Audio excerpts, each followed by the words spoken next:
Baik, bismillahirrahmanirrahim. Assalamualaikum warahmatullahi wabarakatuh. Alhamdulillah, wassalatu wassalamu ala rasulillahi wa ba'd. Alhamdulillah, kita melanjutkan setelah sesi keynote speech tadi yang disampaikan.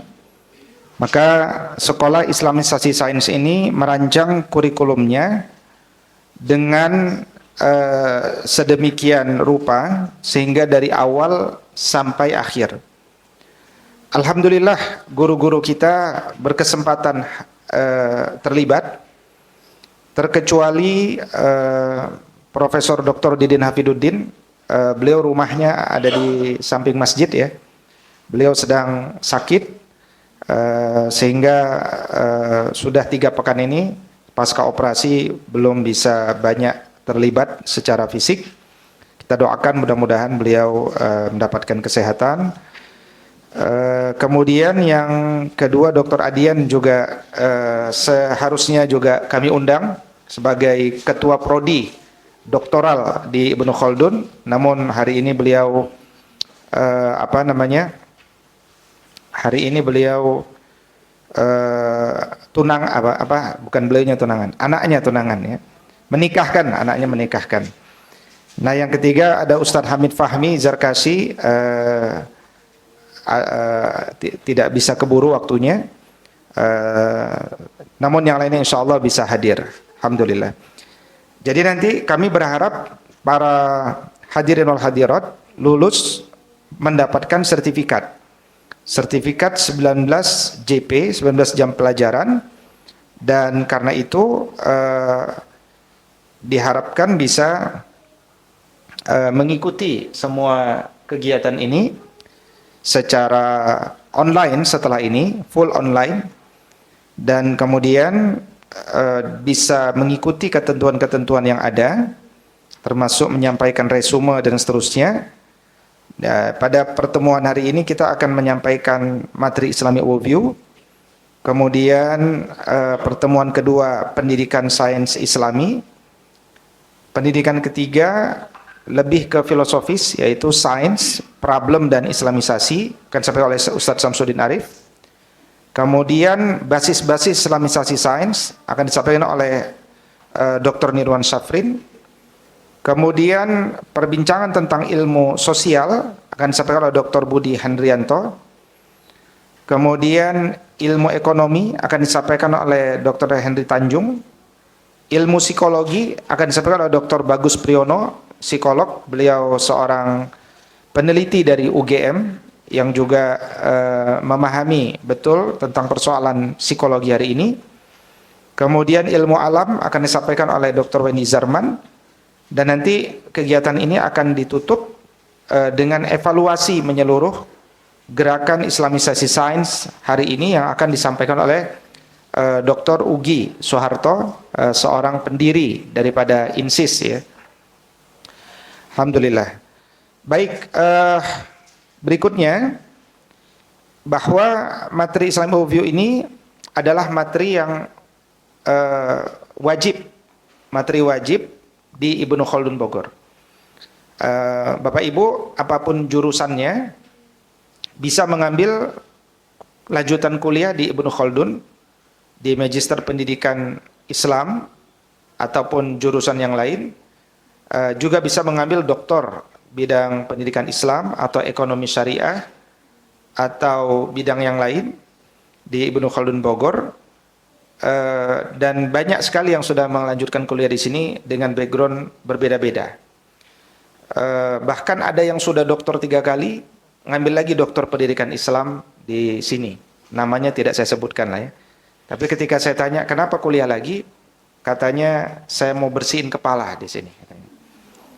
Ya, ada juga seorang profesor LIPI yang usianya sudah 70 tahun, pensiun dari LIPI. Kemudian ngelanjutin doktor di Ibnu Khaldun Bogor. Ketika saya tanya, kenapa Prof semangat sekali, seorang wanita ya? Kata beliau, saya ini punya cita-cita ingin membangun sekolah. Nah, baru sempat tuh ya nanti setelah pensiun. Maka saya ambil dulu ilmunya di sini, nanti saya akan mengambil atau mengembangkan sekolah itu di Jogja. Maka ini menarik, karena ketika banyak orang di usia 55 sudah pensiun, nah profesor tadi di umur 70 malah cari kerjaan. Ya kan? Maka kita tanya, kenapa Prof semangat selalu di umur 70 kok bukannya istirahat malah cari kerjaan baru? Itu kan berat buat sekolah dari awal. Nah, satu hal yang menarik kata beliau ya, saya itu dari Muhammadiyah. Ibu saya itu pengurus Aisyah. Kalau saya pulang sekolah, kemudian jam 12 ba'da zuhur itu kami dibacakan terjemah Quran. Saya baca Qurannya nggak lancar, tapi terjemahnya saya sering dibacakan. Nah, terjemah itulah yang memberikan bekas kepada beliau untuk menjadi seorang pejuang pendidikan. Gitu. Nah, ini saya kira cerita yang saya harus ceritakan kepada sahabat semuanya, betapa amal itu tidak mengenal umur. Ya, amar itu tidak mengenal umur. Ya. Amal itu tidak mengenal umur. Jadi yang muda-muda jangan merasa tua. Karena yang tua-tua juga selalu merasa muda. Dia lupa dengan tuanya. Dan termasuk yang kuliah di sini juga banyak yang sudah pensiun, umur 60, 65 gitu ya. Banyak yang melanjutkan kuliah. Baik. Itulah Ibnu Khaldun Bogor, dan saya perkenalkan Wido Supraha. Di Ibnu Khaldun saya diamanahkan sebagai Kepala Pusat Studi Islamic Science. Kemudian mengambil kuliah di Magister Pendidikan Islam, akan bertemu dengan saya untuk mata kuliah Islamic Overview dan mata kuliah Supervisi Pendidikan Islam.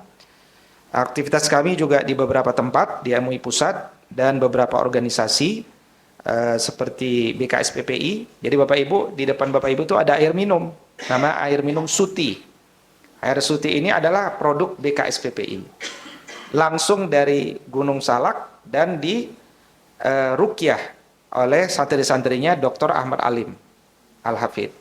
Ya, jadi ini minuman yang tidak sembarangan. Ya. Sengaja kita pilihkan minumannya. Rotinya juga kita ambil dari seorang umahat, ya kan, yang produksi UMKM. Berikutnya, ya ini kira-kira seperti itu. Nah, mata pelajaran Islamic Overview ini butuh 14 pertemuan. Butuh 14 pertemuan, bahkan di Sekolah Pemikiran Islam butuh 20 sesi. Jadi kira-kira semua sesi itu dicukupkan hari ini. Ya. Nah, karena cukup hari ini, maka world view of the world view of Islam atau Islamic Overview, ya, sebagian mengatakan Islamic Overview.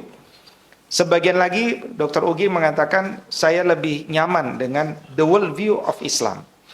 Ya, pandangan hidup Islam. Jadi apapun kehidupan kita, apapun background kita, kita tidak akan pernah bisa netral. Bahkan kalau kita enggak pakai referensi apapun, kita pasti pakai referensi perasaan kita atau hawa nafsu kita. Maka di sini kita mengingatkan bahwa tidak ada yang bebas nilai, tidak ada yang value free. Semuanya value laden. Kalau kita tidak terikat dengan Islam sebagai seorang muslim, pada saat yang sama kita pasti terikat dengan nilai-nilai selain Islam. Apapun itu jurusannya, apapun itu backgroundnya. Makanya mata kuliah ini mata kuliah yang menurut hemat kami wajib di berbagai jurusan supaya dia memiliki landasan berpikir sesuai nilai-nilai Islam. Gitu ya. Jadi banyak sekali testimoni yang datang kepada kami setelah cukup lama mereka mempelajari Islamic Overview ini.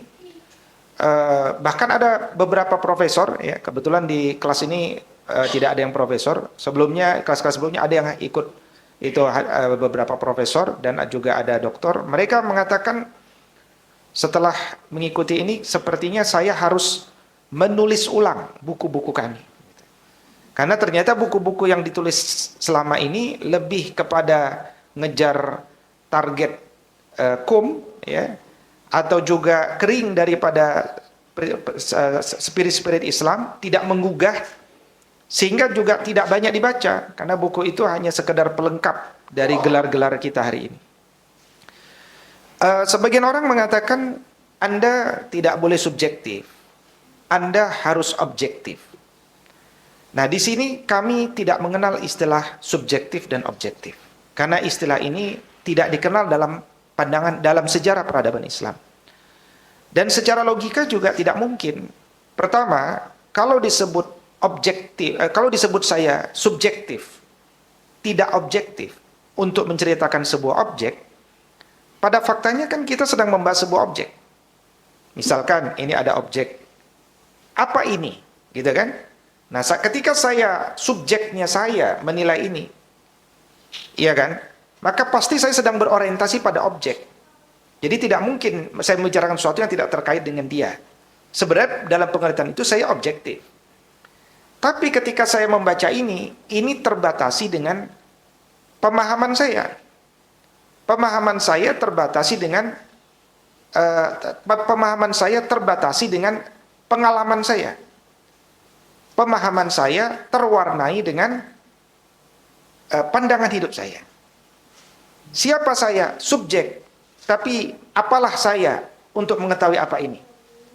Kita ini lahirkan dalam kondisi tidak mengetahui. Makanya kalau ada colokan listrik 2 itu, Bapak Ibu silakan coba colokin ke situ. Kenapa? Karena punya pengalaman. Iya kan? Karena punya pengalaman, atau minimal pernah melihat orang lain punya pengalaman itu. Sehingga kita jadi tahu, padahal kita mungkin belum pernah merasakan kan? Belum pernah merasakan, coba deh rasain sekarang. Gitu kan? Karena ada pengalaman atau melihat pengalaman orang lain, akhirnya kita tidak mau mengulangi itu kan? Tapi kalau kita keluar dari hutan, belum tahu apa-apa, Tarzan kita. Ada lubang, sangat mungkin kan kita pegang. Sebagaimana anak kecil, bayi juga dia nggak tahu itu. Dia pegang itu, dia korslet, baru nanti dia belajar. Itu kalau sekedar korslet ya. Nah, karena itu manusia itu, kata Profesor Alparslan Achigens, ya, seorang yang dipilih juga oleh Syed Muhammad Naqib Alatas untuk menjadi salah satu dosen di ISTEC, beliau mengatakan semua orang itu atau semua produk-produk yang ada itu pada akhirnya bisa ditelusuri siapa pembuatnya dan apa pandangan hidupnya. Jadi kita bisa tahu pandangan hidup seseorang itu dari karya-karyanya. Kita bisa menilai seseorang dari karya tulisnya. Kita bisa menilai seseorang dari kata-katanya. Tapi kalau seseorang itu diam, nggak pernah menulis, nggak pernah berkata-kata, nggak pernah membuat produk, maka kita tidak akan pernah mengenali orang tersebut. Nah, itu kira-kira pelajaran the world view of Islam itu. Baik, maka ketika kita hari ini punya teknologi, teknologi itu kan buah dari pemikirannya. Orang bisa berpikir buah dari proses panjang pendidikan ya, baik pendidikan formal maupun pendidikan informal, pendidikan yang terstruktur atau pendidikan yang alamiah tidak terstruktur. Maka sains tidak bisa lepas dari pendidikan. Apa itu pendidikan? Nah, kami mengutip Syed Muhammad Naqib Alatas. Sudah 2 kali kami mengutip Alatas. Kenapa? Karena beliau adalah satu-satunya tokoh yang paling otoritatif di zaman kita hidup, atau minimal di abad ini, yang memang concern kehidupannya berjuang untuk islamisasi ilmu. Bagi mereka yang tidak suka dengan konsep dengan konsep Darwin misalkan, maka bisa membaca karya beliau, yaitu Nature. Apa judulnya? Mungkin ada pernah membaca. Ada istilah nature-nya, Nature of the Man atau seperti itu. PDF-nya juga ada kalau tidak salah. Nah, itu beliau mengkritisi secara filosofis tentang persoalan daripada pemikiran Darwin itu. Dan beliaulah seorang yang berani ketika di seminar pendidikan Islam pertama di Jeddah, Saudi Arabia, beliau mengatakan di hadapan para masyayikh, pentingnya hari ini institusi pendidikan kita mengalami islamisasi ilmu. Padahal di depan mereka secara formal terlihat Islam, ya kan? Berjubah sebagian, berjenggot sebagian. Tetapi Islam tidak Islam itu tidak dilihat dari penampakannya. Nomor satunya bukan penampakan. Buktinya, kalau kita sholat di musolah KRL, azan maghrib, sholat, kalau di situ ada orang yang jenggotnya paling panjang, kira-kira Anda akan menunjuk siapa yang jadi imam? Dia kan? Pertanyaannya, betulkah yang jenggotnya paling panjang dia bisa jadi imam? Belum tentu. Ya, dan kita sudah mengalami. Silakan Ustadz gitu, silakan Ustadz. Apa Ustadz? Ana baru hijrah 3 hari. Ya kan? Jadi formalitas itu belum tentu menunjukkan isi. Tapi bukan berarti itu tidak baik, kan begitu? Maka Islami atau tidak Islami bukan nomor satu dilihat dari penampilan, tapi dilihat dari pemikiran. Pemikiran itulah yang bisa membahayakan atau bisa memberikan kemanfaatan. Nah, Al-Atas mengingatkan itu, bahwa banyak institusi kita hari ini yang tidak Islami. Kenapa disebut tidak Islami? Karena mungkin motif tujuannya tidak Islami dan dijalankan dengan proses yang tidak Islami. Nah, maka semua itu berawal dari pandangan hidup manusia. Nah, disitulah para ulama di masa itu terbuka, ya, itu tahun 71, tahun 77. Nanti di Pakistan diselenggarakan yang kedua, beliau ulangi lagi. Dan beliau memutuskan untuk memulai islamisasi itu di level kampus. Terbangunlah ISTEK Malaysia.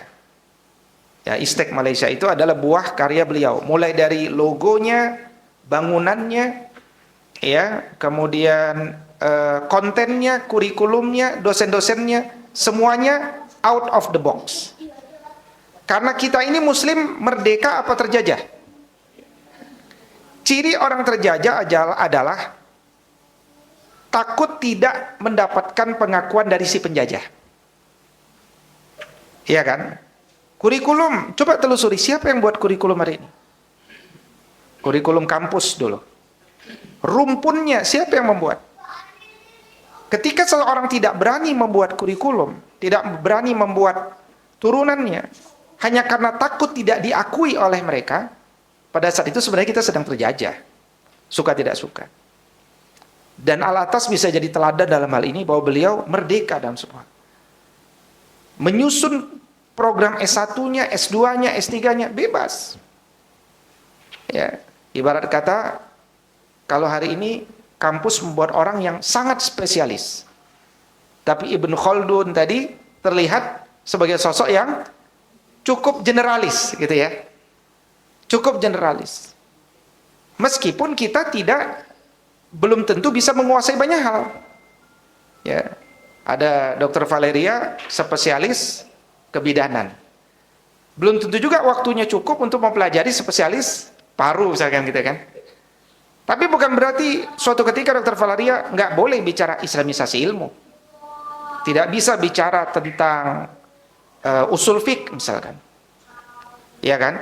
Jadi multidisiplin itu bukan berarti kita bisa menguasai segalanya.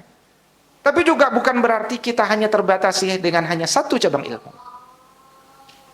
Ya, bukan berarti kita hanya menguasai satu cabang ilmu.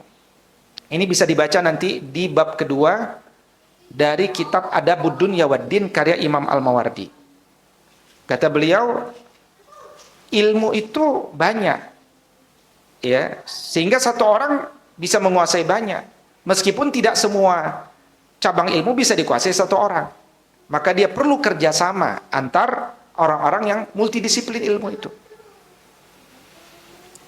Baik, itu otoritasnya Syed Muhammad Naqib Al-Atas. Nah, Al-Atas mengatakan pendidikan itu, education is a process of instilling something into human being. Pendidikan itu proses. proses.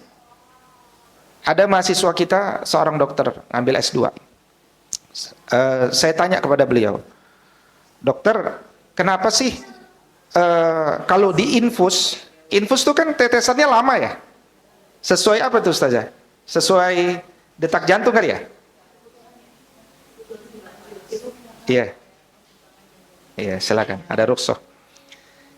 Ya.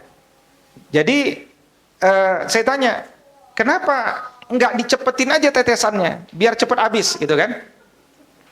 Biar enggak lama-lama. Kata beliau, oh itu bukan cairan, bukan air sembarangan kata beliau. Itu cairan yang bisa menyatu dengan darah. Kalau kita lebih, nanti ekstrimnya jantungnya bisa meledak, kira-kira begitulah. Ekstrimnya gitu ya. Jadi sesuatu itu ada ukurannya, ada takarannya. Nah, itu yang disebut proses education. Education adalah proses. Proses meneteskan sesuatu ke dalam jiwa manusia. Transfer of ruhi, bukan sekedar transfer of knowledge. Nah, kalau orang sudah faham, dia akan berpikir dan menikmati apa yang dia pikirkan. Nah, buah dari pemikirannya mudah-mudahan adalah produk yang bermanfaat untuk umat gitu. Makanya orang ketika lahir dia nggak punya ilmu, IQ-nya tinggi tapi nggak punya ilmu, namanya jahil. Ketika dia belajar, maka dia akan mengetahui, alim. Apa yang dia ketahui ditazakuri secara lebih mendalam, jadilah fahim. Apa yang dia fahami, diulang kaji, dinikmati, mudah-mudahan dia menjadi faqih. Maka proses dari jahil menuju alim, menuju fahim, menuju faqih, itulah yang di dalam Quran surat At-Taubah ayat 122 disebut sebagai proses tafaqquh. Tafaqquh fid din. Ya, tafaqquh fid din. Proses membuat kita faham. Mungkin tidak semua orang menjadi faqih. Mungkin hanya sekedar alim. Tapi menjadi alim aja itu udah luar biasa. Kenapa? Orang itu disebut alim ketika dia kenal Allah kan? Dan ketika dia tunduk kepada Allah. Ya, innama yakhshallaha min ibadihil ulama. Jadi kalau orang itu belum kenal Allah, meskipun gelarnya profesor, orang itu masih jahil. Ya, masih jahil. Makanya orang yang tidak kenal Allah, pasti nanti dia jadi profesor yang hedonis. Profesor yang materialis. Pasti itu. Makanya ketakutan Nabi itu kan cuma satu. Ya, ta'is abdud dinar. Ya kan? Kalian itu jangan sampai hidup menjadi hamba dunia. Jadilah Abdullah, jadi hamba Allah. Bagaimana kita jadi hamba Allah? Menghamba kepada Allah kalau kita tidak kenal Allah. Maka hubungan kita kepada Allah harus kuat, dan itulah ciri para saintis muslim di masa lalu. Kalau kita bicara sains, mereka semuanya selesai pengenalan mereka kepada Allah.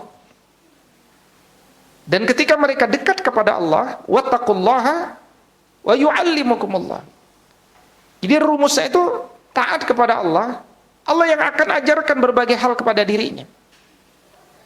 Ya, makanya banyak sekali karya-karya sains di masa lalu itu yang dikembangkan oleh orang yang mungkin sebagian orang mengenalnya sebagai ulama.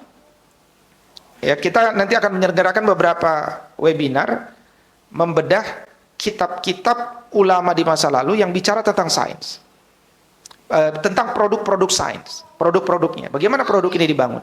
Kebetulan ada seorang yang memang menekuni hal tersebut, dan dia doktor bidang robotika sebenarnya, tapi beliau menerjemahkan karya-karya teknis dari para ulama itu. Ya.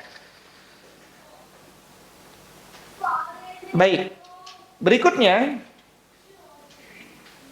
ketika kita berpikir mengembangkan ilmu dan seterusnya, maka pertanyaan di sana, worldview apa yang kita pakai? Pandangan hidup apa yang kemudian kita gunakan? Karena tidak ada yang netral dan tidak ada yang bebas nilai. Bahkan kalau kita ingin telusuri istilah modern, ya, wah saya lebih suka yang modern. Sekolah saya modern, kampus saya modern. Sebenarnya ini juga perlu dikritik. Kenapa? Modern hari ini 50 tahun kemudian dia menjadi ancient. Iya kan? Jadi itu mah biasa aja. Cuman ya sudah terjadi. Di zamannya juga ada modernitas kan. Jadi kalau modern itu ya tidak perlu ada sesuatu yang lebih sebenarnya dari kata modern itu. Ya, yang persoalan kan apakah dengan kurikulum yang baru itu lebih mendekatkan santri atau murid kepada khalifatun fil ardi, kompetensi khalifatun fil ardi, atau malah makin jauh gitu. Kan itu sebenarnya. Nah, dari tadi kami memanggil Bapak Ibu dengan istilah murid. Padahal Bapak Ibu sudah senior-senior. Iya kan? Kira-kira kenapa itu dipanggil murid? Ustazah dari Darul Fikri. Hah? Lebih detail lagi mungkin? Kenapa disebut murid? Kenapa enggak siswa, mahasiswa, atau peserta didik gitu? Kalau dari asal katanya ya, murid itu berarti kan apa ya, merendah ya tadi ya. Iya.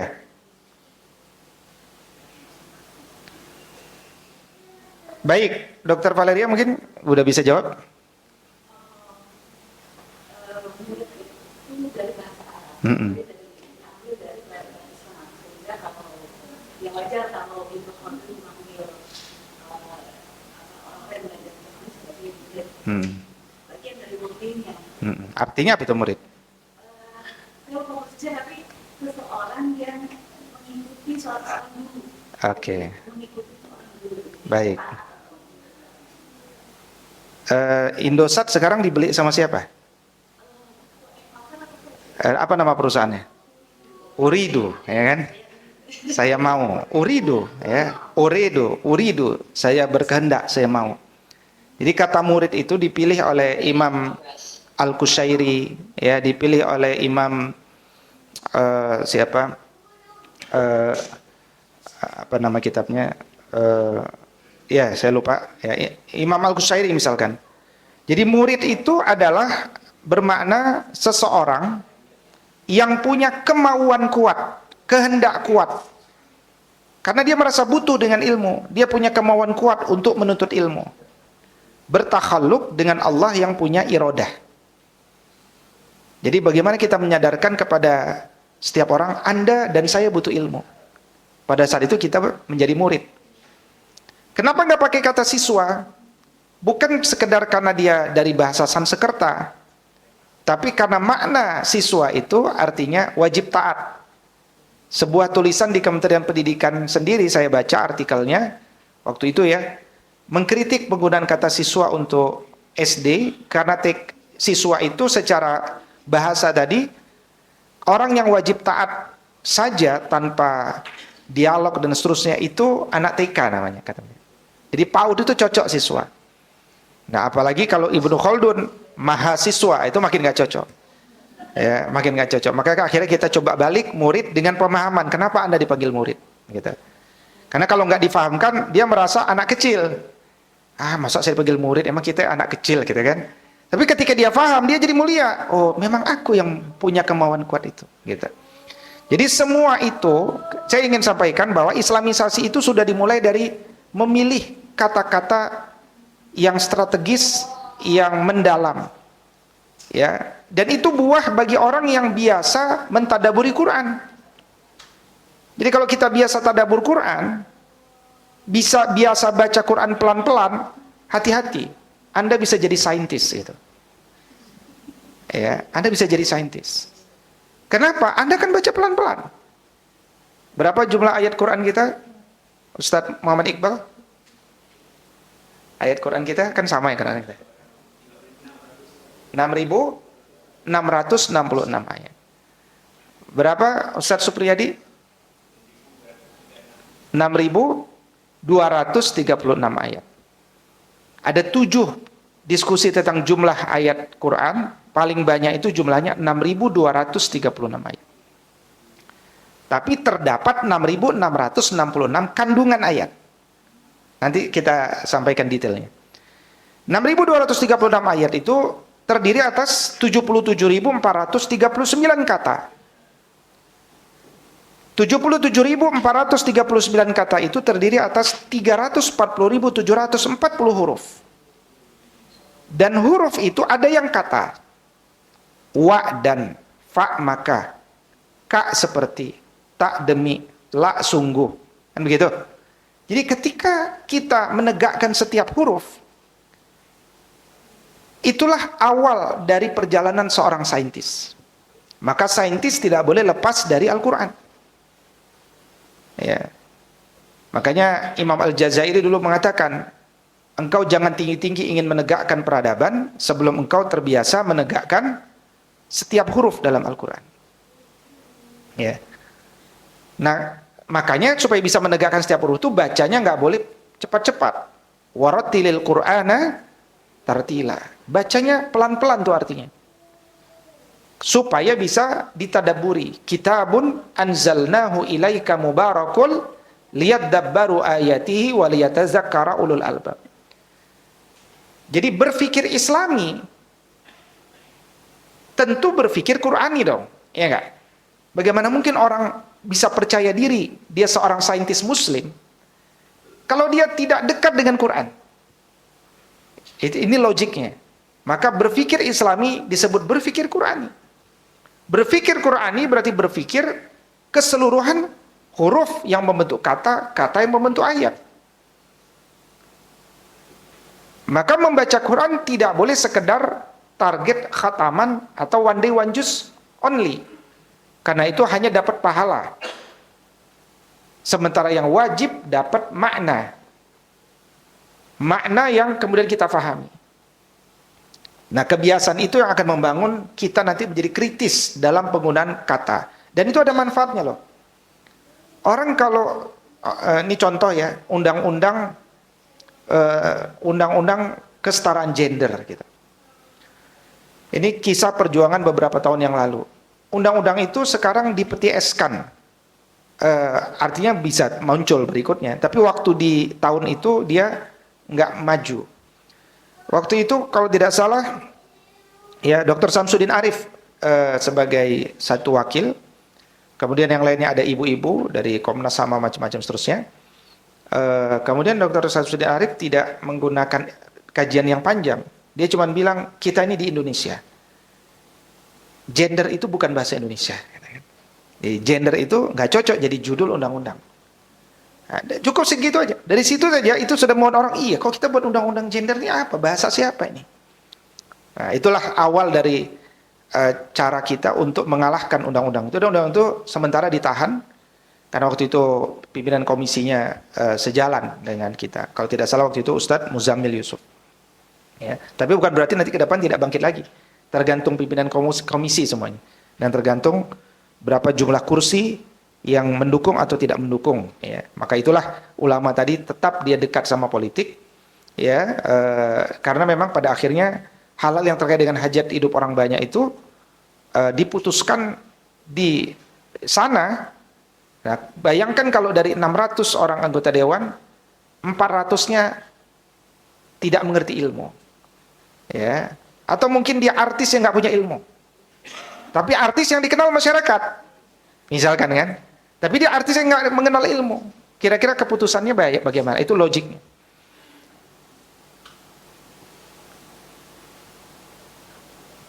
Maka sebelum kita bicara tentang sains Islam, bersihkan dulu kepala kita dari apapun yang berkembang hari ini. Karena yang dibuat hari ini adalah juga desain dari sekelompok orang yang kemudian dilanjutkan. Nah, kalau kita memang betul-betul ingin merealisasikan doa kita, iya kan? Wa ja'alna lil muttaqina imama. Seorang imam itu leader. Seorang leader itu trendsetter. Dia bukan follower. Maka Anda harus bebas dulu. Membebaskan diri dari pemikiran manusia dan mengikatkan diri hanya kepada Allah. Karena Allah lah yang telah menghadirkan saintis pertama di muka bumi.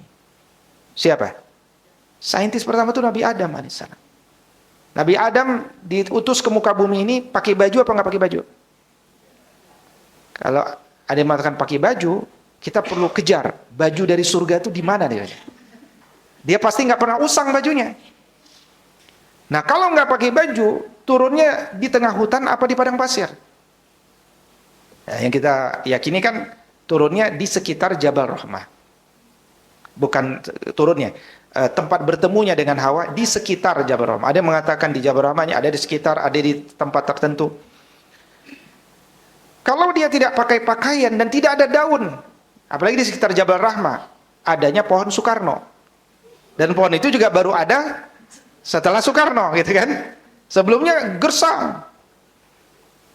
Nah, kira-kira bagaimana seorang Adam alaihissalam berpikir? Aku kalau nggak pakai baju, manusia itu kedinginan dong, kepanasan dong, nggak bisa rusak tubuh ini. Nah, yang kira-kira dilihat di depan mata apa yang bisa jadi baju? Hewan. Hewan kan? Hewan juga nyesetnya harus benar supaya nggak rusak. Habis itu disamak, gitu kan? Dijahit bentuk pakaian, mungkin awalnya asal-asalan. Berpikir untuk tetap bisa hidup, tidak kena panas dan hujan. Itulah ilmu alam yang pertama. Dan itulah sains. Maka kalau ditanya di luar definisi yang mapan hari ini, kalau bahasa umumnya, sains itu apa? Sains itu ilmu untuk hidup. Kalau Anda tidak bersains, Anda tidak bisa hidup. Baik hidup untuk diri sendiri, itu natural science, atau hidup bermasyarakat, social science. Ya kan? Maka tidak mungkin seorang muslim itu nggak suka sains. Karena bagaimanapun Quran itu isinya memandu kita untuk ya pada akhirnya mengembangkan ilmu sains. Jadi awalnya sains itu adalah ilmu untuk hidup. Nah, misalkan Ustadz Hafiz ingin hidup lebih efektif dan efisien misalkan. Ya, jadi kita ini pengen hidup. Udah hidup sih, tapi pengen hidup lebih efektif.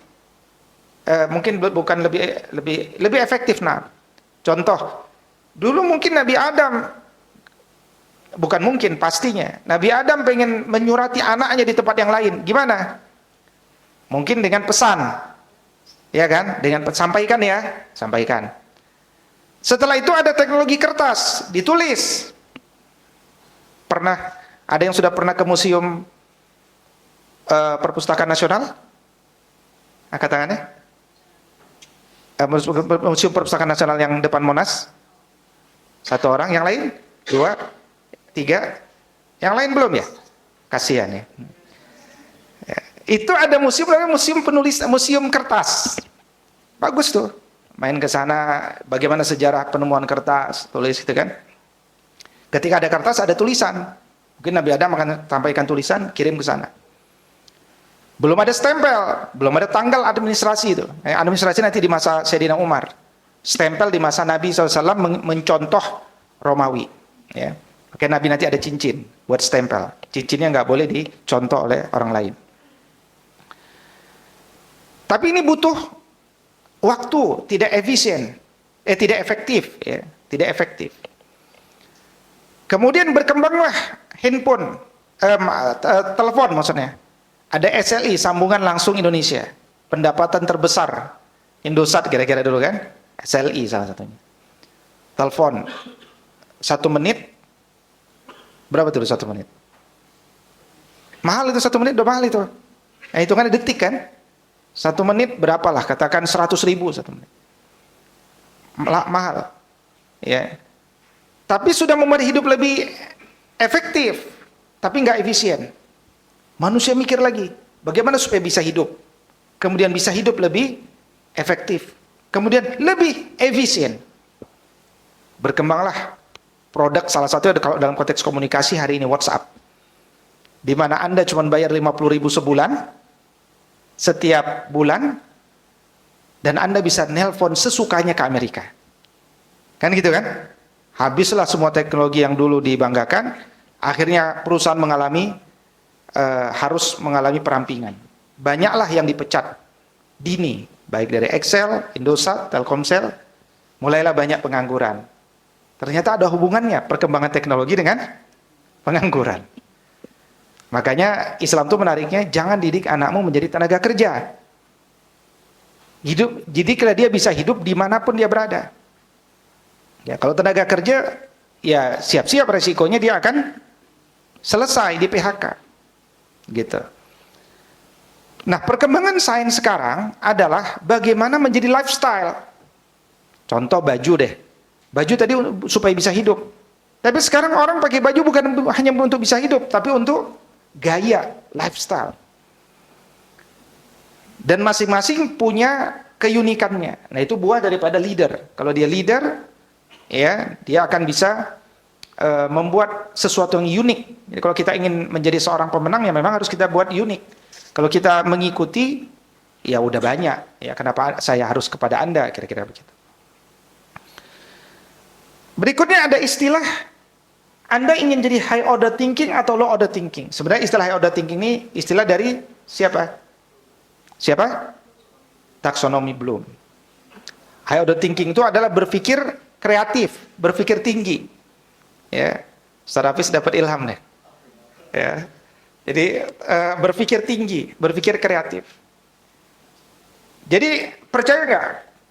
Quran itu kan dari Allah. Tujuannya supaya manusia itu menjadi, mungkin yang pertama menjadi sosok yang mau beribadah kepada Allah dulu kan.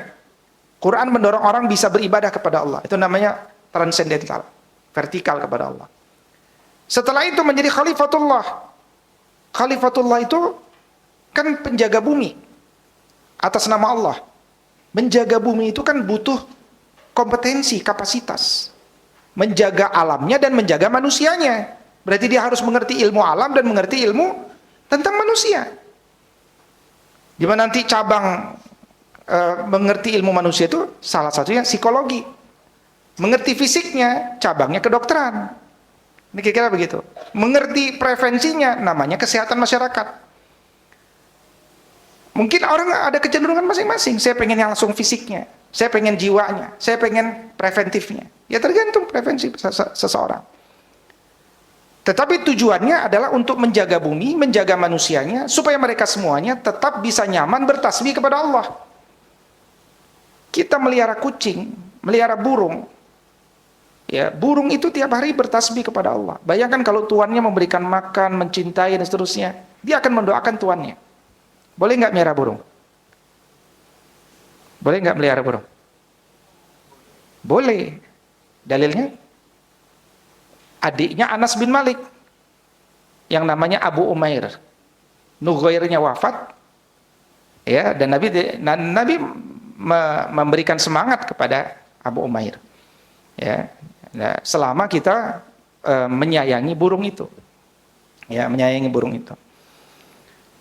High order thinking skill ini berpikir tinggi.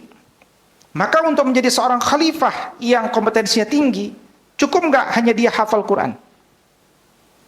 Misalkan 3 tahun kita sekolahkan dia hafal Quran saja, dia akan jadi khalifah, Ustaz, di muka bumi karena dia hafal Quran. Bisa nggak? Nggak bisa. Hafal Quran itu hanya satu kemampuan di mana ketika dia mengembangkan ilmu kalau kaitan dengan sains, dia akan lebih efisien, lebih efektif maksud saya, lebih efektif. Kenapa? Dia langsung bisa mudah, apalagi bahasa Arabnya kuat. Mengembangkan sains itu cepat. Kenapa? Dorongan prinsipnya dari Quran. Bahkan dia bisa membuat satu peta, satu jaringan hubungan antar ayat, antar ilmu dengan narasi dari Allah Subhanahu wa taala. Nah, itu challenge pendidikan masa hari ini dan masa depan. Bukan sekedar melahirkan anak hafal Quran dan kemudian anak itu dijadikan etalase dari dunia pendidikan kan. Ini kami melahirkan anak hafal Quran 50% lah. Tapi bagaimana kemudian anak itu bisa memiliki kapasitas ini nih, high order thinking. Berpikir tinggi, berpikir kritis, berpikir kreatif. Dan berarti pola-pola pendidikan kita harus pola-pola yang membahagiakan murid. Sehingga mereka terbiasa. Makanya kalau baru pretest saja udah pusing, berarti dia belum bahagia, gitu kan. Nah, berikutnya, kalau saya tanya, yang psikolog deh, ya Amira ya. Amrina. Yang anaknya dokter ini siapa? Dokter Budi yang mana? Yang ini apa yang itu? Ah, siapakah siapakah Bapak kimia? Ustaz, saya ini pakar psikologi, bukan pakar kimia. Kira-kira begitu ya kan? Tapi Amrina pernah dapat mata kuliah kimia nggak dulu? Iya, pelajaran kimia. Dapat dong. Oke. Saya sudah baca Bapak Ibu semua buku kimia kelas 1 sampai kelas 3 dari beberapa penerbit. Alhamdulillah, nama orang Arab nggak ada satupun. Alhamdulillah. Ya, nama orang Arab nggak ada satupun. Maka wajar dulu ketika saya belajar ya, orang Arab, orang Barat ini luar biasa, pinter-pinter. Pulang nonton TV, filmnya Rambo. Rambo ngelawan pasukan, bukan, yang Arabnya dulu, yang versi Arab 4 apa? Afghanistan kalau nggak salah. Wah, Afghanistan kalah ini, teroris semuanya, gitu kan? Itu mindset kita tuh dulu pas belajar. Ya? World view mereka. Nah, jadi kita tuh tanpa sadar dibuat mengagungkan Barat dan merasa rendah diri dengan sebagai Muslim, malu kita jadi Muslim. Ya. Saya punya anak nomor 3 kan. Ba'da tarawih kita berdua pakai gamis. Terus ajib, ayo kita makan ya. Makan di sebuah tempat yang. Terus dia bilang, aku buka baju dulu ya. Buka ganti baju gitu kan. Kenapa buka baju? Ya kan kita ini baju sholat gitu kan. Saya bilang, oh nggak usah, kita nggak usah pakai baju. Rumah makan nggak ngelihat baju. Dia ngelihat uang kita ada apa enggak. Gitu. Ya kan? Dan Anda harus punya uang nanti. Gitu loh, kita didik anak-anak kita itu jangan malu sama hal-hal formal. Kalau kita ke rumah makan, dia cuma butuh uang kita. Ya kan? Selama kita punya uang, dihormati kita. Kan gitu kira-kira. Mindset itu yang kemudian kepercayaan diri maksud saya. Sebagai seorang Muslim itu, Anda jangan lihat tampilan. Anda lihat isi kepala Anda apa. Ya, dan isi dompet Anda ada apa enggak gitu kan. Kira-kira begitu ya. Nah, persoalan pelajaran sains hari ini menurut hemat kami adalah salah satunya, besok nanti kita akan sampaikan beberapa persoalan yang lain. Kita ini sering menyampaikan sains itu sangat kering ya, artinya dia langsung hal-hal yang sifatnya apa istilahnya itu? Ya, apa? Ya sifatnya udah langsung teknis ya. Gak ada filosofi itu pengantar ilmu. Nah, kenapa engkau belajar matematika? Kenapa engkau belajar kimia? Kenapa engkau belajar ilmu hukum? Kenapa engkau belajar ilmu pendidikan? Kenapa? Why-nya itu harus, bahkan kalau perlu panjang-panjang. Karena itu yang membuat dia bahagia atau tidak bahagia. Kalau dia sudah bahagia, kerja kita mudah. Nanti dia akan cari sendiri. Tapi kalau dia nggak bahagia, kita yang cekokin melulu, dia merasa nggak butuh. Nah, itu bahaya. Makanya ada seorang guru yang kadang nggak suka ilmu matematika. Ya kan? Ustadz, saya kok disuruh ngajar matematika? Emang kenapa? Saya kan alumnus syariah. Oh iya, betul juga ya. Kamu mau jadi apa cita-citanya? Saya ini pengen jadi pakar fikih, Ustaz. Oh, bagus-bagus, pakar fikih. Ada studi kasus, ya kan, bab waris. Ada sekeluarga punya uang 1 miliar. Bapaknya meninggal, meninggalkan 1 istri dan 4 orang anak. 2 laki-laki, 2 perempuan. Kira-kira masing-masing dapat berapa itu? Gampang, Ustaz. Dalilnya ada dalam Quran surat An-Nisa ayat 11, 12, 13, 176 penutup. Ada ya? Ada. Udah, kau hitungkanlah itu. Wah, ini ada pembilang penyebut nih. Ada kelipatan persekutuan terkecil nih, gitu kan? Gimana ini ya kan? Nah, dari situlah kita memahamkan orang. Antum boleh pengen jadi ahli fikih, tapi kalau antum salah hitung, keluarga orang bisa pecah. Iya kan? Bu, ibu dapat 200 juta nih. Masya Allah, alhamdulillah. Besoknya, bu, mohon maaf, kemarin salah hitung. Gak jadi 200 juta, 150 juta, gitu kan? Salah ngitungnya. Coba. Ternyata ahli fikih pun harus mengerti ilmu matematika. Nah, pengantar itu penting. Why Anda belajar sains? Apa manfaatnya bagi kehidupan Anda? Dan apa manfaatnya bagi Anda sebagai seorang Muslim? Apalagi ilmu kimia. Ilmu kimia itu bahasa Arab. Bahasa Arab, jelas-jelas bahasa Arab. Tapi nggak ada guru kita. Jadi Amira nggak salah kalau nggak tahu bapak kimia. Gurunya yang salah. Gurunya kenapa? Gurunya nggak salah juga. Kepala sekolahnya yang salah. Kepala sekolahnya nggak salah. Kenapa? Guru kepala sekolahnya yang salah. Jadi terus turun-temurun ya kan. Dari sini saya ingin nyadarin. Kami ini di kampus Ibnu Khaldun, kalau ngajarin murid, murid jadi berpikir sekuler, saya dapat jariah. Jariah apa? Dosa. Di kita ini bangun pendidikan tuh pengen dapat jariah Ustaz. Tapi kita lupa ada jariah pahala, ada jariah dosa. Jangan sampai kita memberikan jariah dosa. Meskipun kita berlabar kampus Islam, sekolah Islam, tapi ternyata gara-gara kita jadi sekuler. Kimia itu bahasa Arab. Bacalah satu kitab penting tuh. Kalau Bapak Ibu belum bahagia hari ini, baca kitab supaya jadi orang bahagia. Apa nama kitabnya? Kimia tuh Sa'adah. Udah diterjemahin, udah tinggal baca tuh. Gimana cara jadi orang bahagia, gitu kan? Karena kebahagiaan harimau, kata Al-Ghazali, adalah ketika dia menerkam lawannya. Dia menerkam, memakan. Dia bahagia. Memang dia diciptakan bahagianya untuk mengalahkan dan memakan.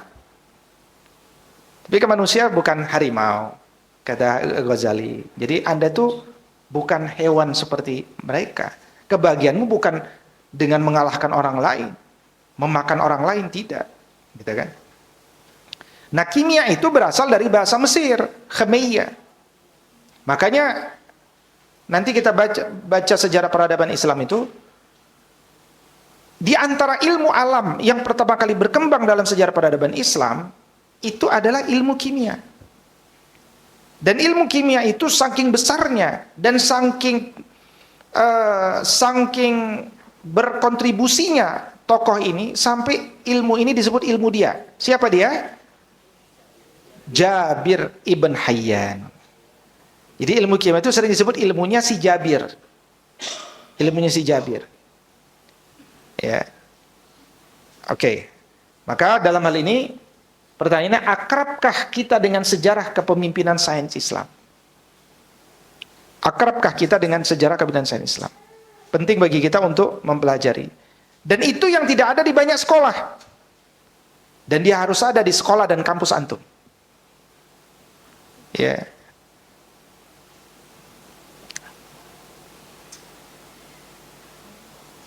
Apakah murid lebih takjub dengan peradaban barat dibandingkan peradaban Islam? Ya kan? Baik. Nah, sekarang studi kasus. Nah, ini tadi ada di pretest ya. Ada di pretest. Islam adalah agama yang paling benar. Nah, semuanya mohon tidak bersuara, saya mau nanya yang Ustadz yang di depan nih, ya kan, luar biasa. Yang duduk di depan tuh seorang yang unik, ya, trendsetter. Ustadz siapa tadi, lupa namanya? Anas, ini mahasiswa semester 3. Antum setuju nggak dengan kalimat ini? Tidak setuju, kenapa? Emang kenapa? Itu karena, bukan, karena Anda sudah lulus mata kuliah Islamic Worldview di Ibnu Khaldun, ya kan? Salah saya tadi nunjuknya, jangan beliau ya. Jadi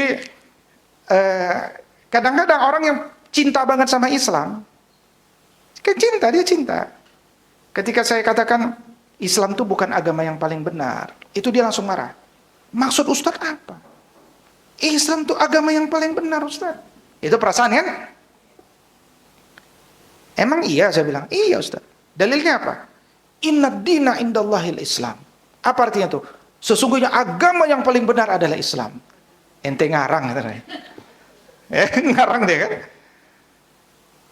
Jadi Islam itu bukan agama yang paling benar, dan tidak ada dalilnya mengatakan Islam agama paling benar. Islam itu agama yang benar. Karena kalau paling benar berarti agama yang lain benar. Bahaya nggak bilang agama lain benar? Nanti jatuhnya terjebak pada pluralisme agama. Konsepnya the unity of religion, konsep kesatuan agama-agama di tingkat transendental. Ustadz, semuanya ini, semua agama tuh sama kok Ustadz, cuman beda Tuhannya aja. Oh enggak, salah. Ustadz, semua agama tuh Tuhannya sama kok Ustadz. Nama ini aja beda-beda, katanya kan.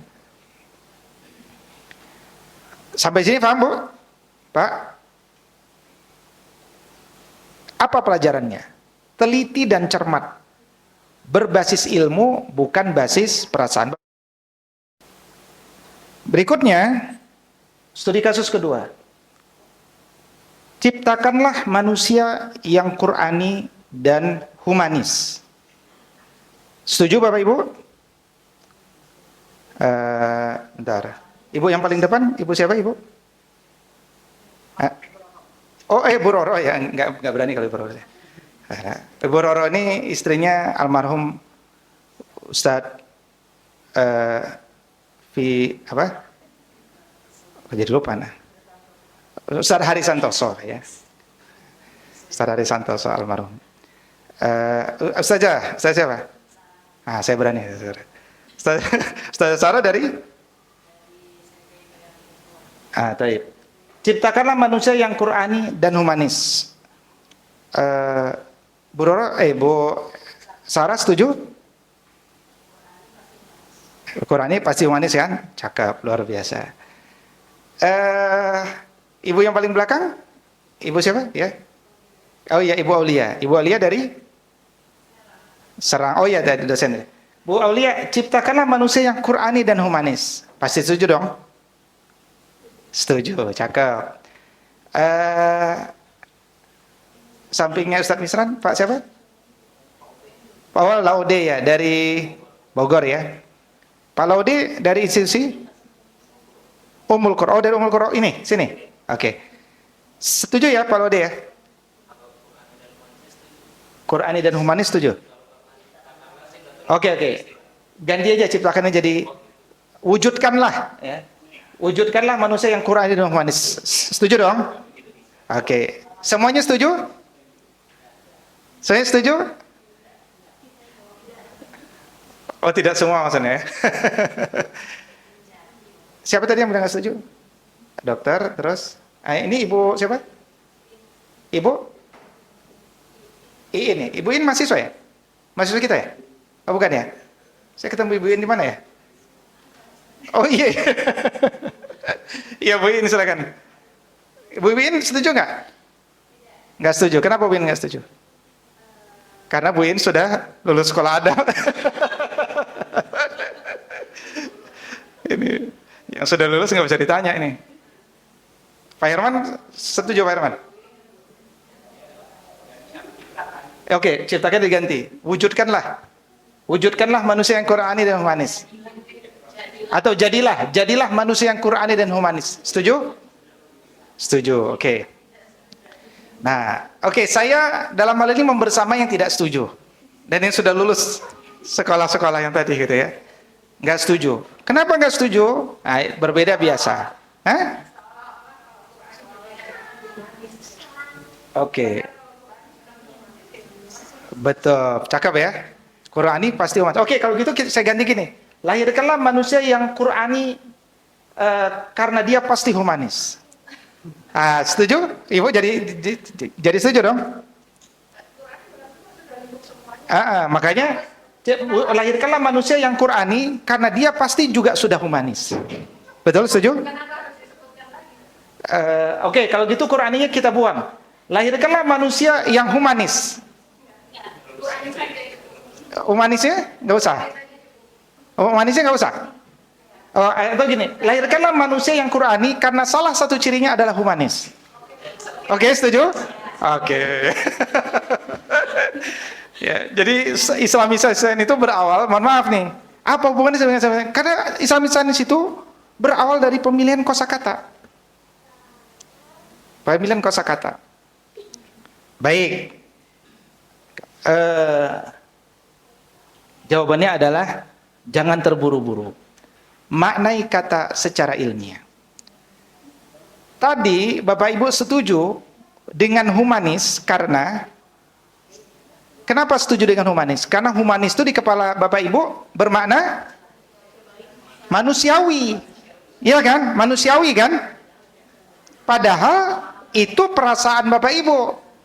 Ya kok perasaan Ustaz? Begini. kita itu kalau terjadi perbedaan harus ada referensi. Referensinya harus ilmiah. Yang jelas perasaan bukan referensi. Ini contoh nih, ada seorang Ahmadiyah datang ke rumah saya. Dia kasih saya Quran Ahmadiyah tebal, dia dakwah kepada saya. Saya sampaikan enggak begitu Pak, begini. Nah, ujung akhir yang saya kemudian diam adalah, tapi Pak, saya udah mimpi Pak ketemu Nabi Muhammad. Kata Nabi Muhammad itu adalah Nabi. Nah, kalau begitu saya udah diam. Enggak saya ngomong lagi. Karena udah perbincangan, udah perasaan. Ya.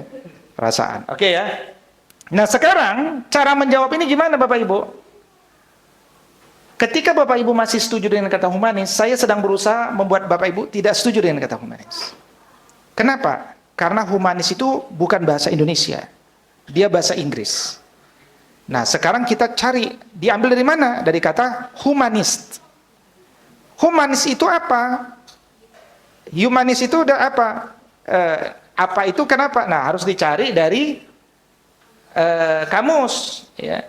Dicari dari kamus. Oke, nah ini kira-kira udah saya cari dari kamus. Ya. Nggak, ini bukan dari kamus. Dari kamus nanti ambil dari Oxford Learners Dictionaries. Sekarang dan maknanya kurang lebih sama. Ini dari American Humanist Association. Humanism, ya, humanism. Ini suara saya jelaskan ya dari Zoom ya. Humanism is a progressive philosophy of life that without theism or other supernatural belief affirms our ability and responsibility to lead ethical life of personal fulfillment that aspire to the greater good. Jadi, it's a progressive philosophy of life that without theism or other supernatural belief. Garis bawah itu. Jadi, dia satu filsafat kehidupan yang meniadakan keyakinan yang sifatnya supranatural. Bahasa mereka supranatural, bahasa kita itu agama. Ya, ini satu ya, menurut American Humanist Association. Layak diikutip enggak? Enggak. Layak kan, karena dia kan organisasi resmi. Gitu loh maksudnya. Secara otoritatif kan dia otoritas. Layak dipercaya pengertian dia. Karena diambil dari Asosiasi Humanis Amerika. Dia kan berarti pejuang humanisme. Sahih lah gitu. Nah, kemudian dari The Humanist Magazine, majalah humanis. Humanism is a rational philosophy informed by science, inspired by art, and motivated by compassion, affirming the dignity of each human being, it support the maximization. Oke, dan seterusnya. Mana persoalannya di sini? Ah, ini free of supernaturalism. It recognizes human being as a part of nature and hold that values, be they religious, ethical, social, or political, have their source in human experience and culture. Jadi mereka ini berkeyakinan untuk membebaskan diri dari siapapun, dari apapun, kecuali pengalaman hidup manusia dan budaya manusia. Ini terkait tentang human experience ini menarik ya, karena Bapak Ibu masih ingat tahun lalu Indonesia diuji dengan Undang-Undang Haluan Ideologi Pancasila, HIP. Itu waktu itu rakyat berbondong-bondong untuk demonstrasi kan? Mereka demonstrasi. Apa yang demonstrasikan? Kenapa rakyat demonstrasi? Karena diduga membuka pintu komunisme. Tapi kami, saya waktu itu diundang Prof. Mahfud MD, pimpinan Ormas Islam. Masing-masing menyuarakan gimana pendapat Anda. Saya tidak mau bilang itu ada komunisme karena rakyat udah ngelihat. Tapi saya menyampaikan yang tidak dilihat oleh rakyat, yaitu jadi kalau ada undang-undang itu ada namanya buku ada kajian akademiknya. Nah, kajian akademik itu di halaman 19-nya mengatakan bahwa kebenaran itu diukur dari pengalaman manusia. Dan itu footnote-nya diambil dari Immanuel Kant, seorang yang beragama pietis di Jerman. Jadi saya bilang kepada Pak Mahfud, coba koreksi saya salah. Bagaimana kita bisa membangun orang yang berketuhanan Maha Esa kalau konsep kebenarannya tidak diambil dari Tuhan, tapi diambil dari pengalaman manusia. Nah, orang barat itu mengambil dari pengalaman. Makanya yang menakjubkan itu di undang-undang itu semua istilah sila kedua Pancasila, kemanusiaan, adil dan beradab, dibuang sama sekali. Nggak ada. Coba cek baca. Semua kata keadilan itu adanya keadilan sosial. Makanya kalau keadilan sosial tanpa ketuhanan dan tanpa adil dan beradab, itu mirip dengan komunis. Ya, sosialis, semua sama. Keadilan sosial bagi seluruh rakyat Indonesia. Baik. Humanis Internasional mengatakan, ya, it is not theistic and it doesn't accept supernatural views of reality. Sama. Yang menarik ini Oxford Learner's Dictionary. Apakah itu humanis? Humanis is a person who believe humanism. Saya ulangin, humanis itu bukan manusiawi. Humanis itu adalah a person who believe humanism. Orang yang percaya dengan humanisme, itu humanis. Nah, humanism itu apa? Memang ada persoalan.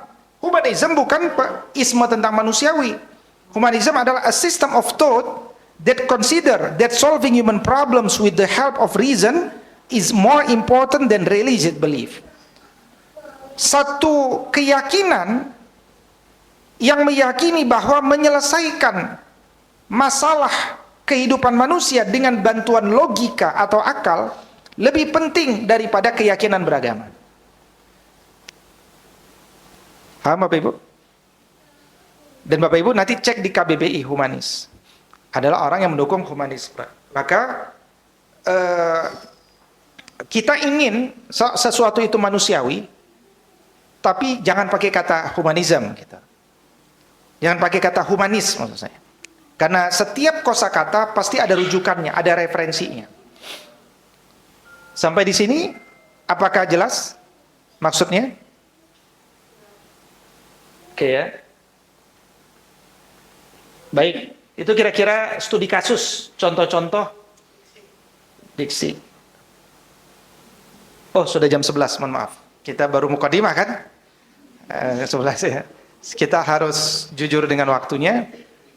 Bapak Ibu, kita cukupkan ya jam 11 ya. Nanti Bapak Ibu silakan simak slide-nya. Slide akan kami share meskipun baru sampaikan sebagian, kita akan share. Mohon dibaca. Ada pertanyaan, tanyakan. Ditanyakan di grup atau tanyakan kepada link tadi. Sehingga nanti kita bisa jawab.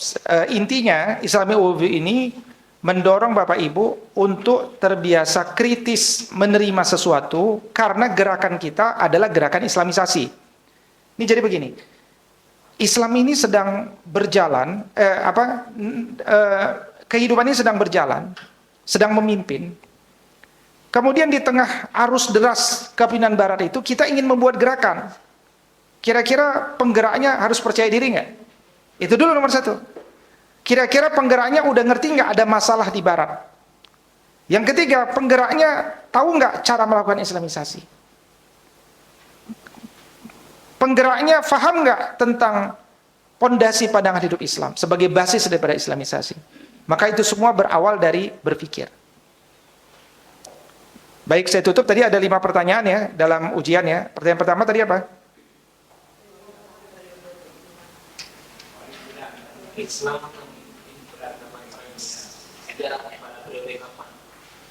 Oke. Ya, ini. Ya. Jadi kalau dilihat di sini, ini kan Nabi lahir tahun 571. Jadi Nabi tahun 611, wafat tahun 623. Abad 7 tuh.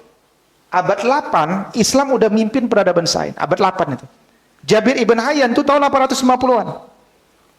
Maka sejak abad 8 sampai abad 13 ya, itu adalah kepemimpinan umum sains Islam. Abad 13 mulai diterjemahkanlah di Italia buku-buku. Bawa unta, bawa kuda keledai, buku-buku diterjemahkan ke dalam mereka. Itulah cikal bakal kampus-kampus pertama. Kampus pertama itu di mana? Di Italia. Habis itu di Inggris, Perancis. Nah, nanti terjadi pergolakan di Barat karena mereka tidak setuju dengan gaya Katolik Roma dalam mengembangkan sains, sehingga sains mati. Terjadilah proses eh, apa namanya? Apa istilahnya abad ke-18 itu terjadi revolusi. Jadi kalau kita bilang hari ini, Ustadz kita ini hidup di zaman revolusi 4.0, sebenarnya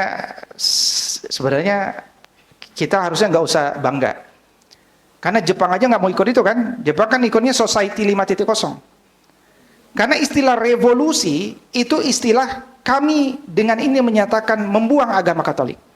Itu revolusi itu membuang agama. Dan tanpa agama kami bisa mimpin sains. Nah, itu yang kemudian dipakai oleh sebagian orang yang tidak paham bahwa kalau beragama itu nggak akan menemukan apa-apa. Padahal Barat itu menemukan apa-apa. Ya karena mereka membaca karya-karya dan melanjutkan apa yang sudah dilanjutkan oleh Islam ini. Nah jadi maksud saya begini, Islam tidak mengawali sebuah temuan, karena temuan itu sudah ada sejak zaman Nabi Adam kan. Nabi Adam sudah awal buat baju, buat alat perang, dan seterusnya macam-macam itu sejak awal. Muncullah kita melanjutkan yang saat itu sedang memimpin. Siapa yang memimpin? Di antaranya Yunani. Ya, kalau kita bicara Yunani kuno, bapaknya Thales of Miletus. Ya, dia punya nanti keturunan pemikir, Thales of Miletus, Anaximander, Anaximenes, Diopantos, Aristoteles, Socrates, Plato, turun ke bawah. Contoh di bidang matematika nanti, matematika itu ada Al-Khwarizmi. Apa sumbangsi Al-Khwarizmi dalam matematika?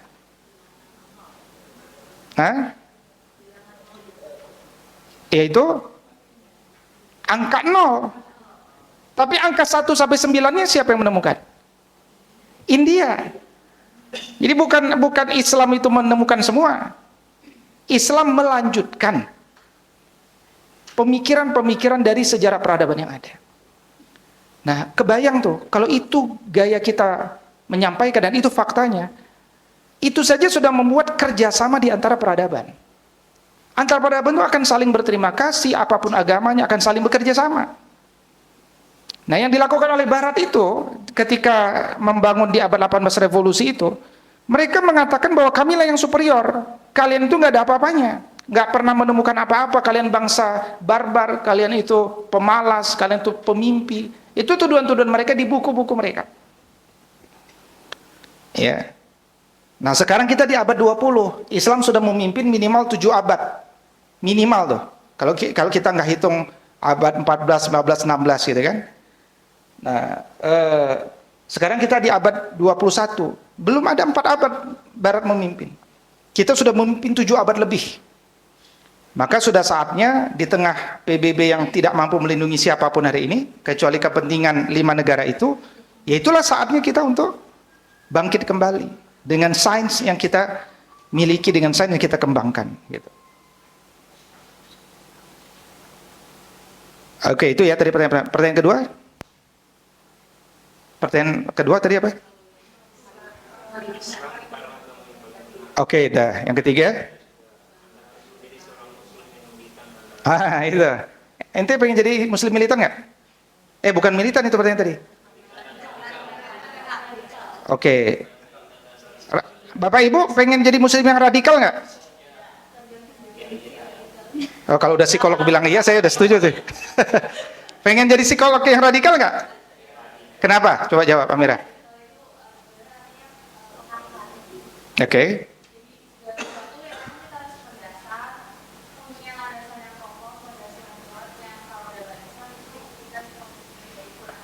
Cakep. Jadi berpikir radikal itu adalah berpikir inti sampai kepada akar. Saya nggak mau berpikir radikal, Ustaz. Artinya saya cuma mau berpikir kulit. Kagak usah kuliah. Di kuliah itu kita belajar yang radikal, yang radix. Makanya minumnya harus kopi radix. Gitu. Ya. Loh Bapak Ibu nih takut sama istilah radikal karena bacaannya bukan kitab, bukan kamus. Bacaannya apa? Bukan Al-Quran, tapi bacaannya Al-Quran.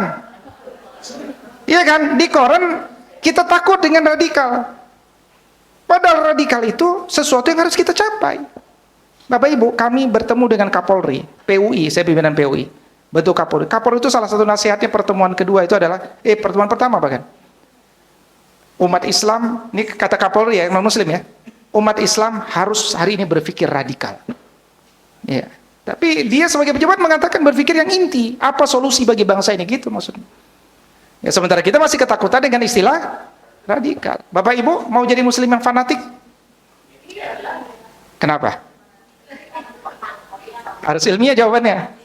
Kenapa? Jawabannya ada di kbbi.web.id. Buka aja kbbi.web.id spasi fanatik. Fanatik itu artinya enggak, ini saya rubah jadi fanatik.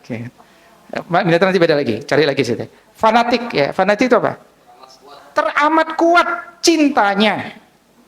Saya bukan muslim fanatik Ustaz. Artinya saya bukan muslim yang teramat kuat cintanya sama Islam. Ya kulitku ya setengah-setengah lah Ustaz gitu kan. Setengah pengen bandel, setengah pengen cinta gitu kira-kira. Nah, itu kira-kira cara kita menjawab ya. Dan kalau Bapak Ibu menjawab hari ini dimanapun, di forum internasional, di sosial media, selama ada referensinya, jangan khawatir. Makanya insya Allah bukan hanya Rocky Gerung yang bisa memimpin pemikiran. Bapak Ibu yang lulus dari Islamic Worldview harus sudah biasa berbicara yang radiks, yang mengakar. Ya, sosok Rocky Gerung bangkit hari ini kenapa? Itu sebenarnya biasa di zaman peradaban Islam gitu. Hari ini nggak biasa, kenapa? Karena yang lain nggak biasa berpikir, ya kan? Ketemu ada orang yang berani berpikir benar. Di pengadilan hakim diceramai, jaksa diceramai sama dia, dan semuanya kalimat-kalimat yang benar. Benar tuh benar mungkin tergantung referensi, tapi dia punya referensi, bacaannya jelas, bukan pakai perasaan. So, kata kunci dari pelajaran hari ini adalah mengembangkan sains Islam tidak boleh pakai perasaan. Harus ada referensi. Selama kita pakai referensi, Anda akan menjadi orang yang unik, apalagi kalau referensi Al-Quran dan As-Sunnah. Unik pemikiran. Dan itu yang sekarang dibutuhkan ketika orang lemah pemahaman Al-Quran.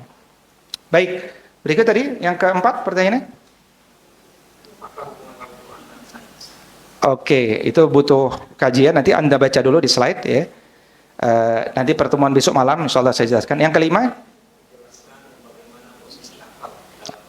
Oke, itu juga panjang jelasinnya.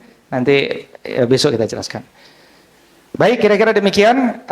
Bapak Ibu, tidak ada tugas yang berat dalam sekolah ini. Intinya resume Bapak Ibu tolong difoto, diupload ke link presensi yang ada di grup batch ya. Lihat di scroll di atas itu ada linknya kalau ya, dimasukkan ke sana. Atau ketikannya boleh, nggak harus foto, ketikannya. Dimasukkan ke salah satu atau itunya gitu.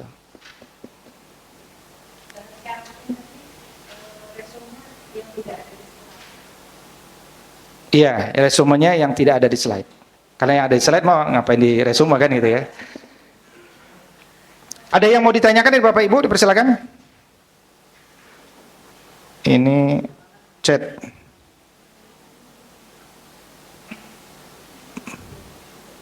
Oke, ini ada sedikit pertanyaan ya dari Bapak Mardiah. Izin bertanya, untuk memperbaiki pendidikan kita, mana yang harus diutamakan? Memperbaiki landasan pendidikan kita yang sudah lama dari Barat, atau langsung meninggalkan sistem dengan murni mengambil khazanah dari Islam? Caranya adalah dibuat dulu panduannya, harus sudah ada. Dibuat panduannya, dibuat tahapannya sehingga proses transisinya halus. Jangan seperti orang yang hijrah dari bank konvensional, dia yang penting keluar dulu, habis itu dia pengangguran, nggak punya kerjaan. Jadi proses transisi itu harus smooth, dia harus tahapan terencana, dan nanti Allah akan bantu dengan proses berencana itu. Ada yang lain? Silakan. Kita sedikit baca yang di ini ya. Sedikit baca yang di Zoom. Ini ya.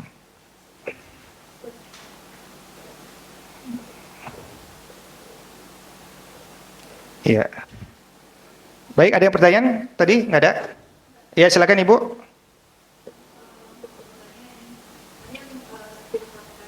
Bahwa belajar sains itu